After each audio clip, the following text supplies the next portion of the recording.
रह नहीं पाया।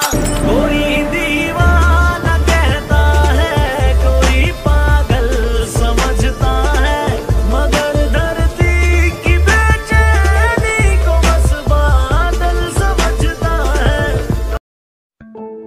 अस्सलाम वालेकुम दोस्तों, मैं हूं हुज़ैफा खान और आप देख रहे हैं हुज़ैफा खान 53 चैनल। दोस्तों, चूंकि आज हुई है बारिश और मौसम काफी सुहाना है, बहुत अच्छा खिला खिला सा मौसम है। धूप अभी निकली नहीं है, सर्दियों का मौसम है और सर्दियों में जब बारिश होती है तो काफी जो है अच्छा मौसम हो जाता है, ठंड हवाएं चल रही हैं, खूबसूरत सा मौसम है।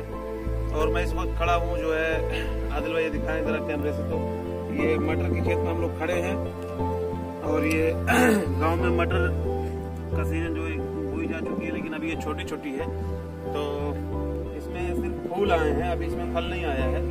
अभी इसमें फल आने में लगभग 1 आध महीने लग जाएंगे। और पीछे आप देख सकते हैं मेरे सरसों का खेत है जो काफी खूबसूरत है। और कुछ मैंने वीडियोस बनाई है आज जो बारिश हो रही थी उस वक्त की, तो आप लोग जो है वीडियो देखिए। हाँ, एक इल्तिजा आपसे है कि वीडियो को लाइक करें, शेयर करें, और आपके कुछ समझ में आए कोई बात तो कमेंट में भी लिखिए, और हमारे चैनल को भी सब्सक्राइब जरूर करें। Take care, bye.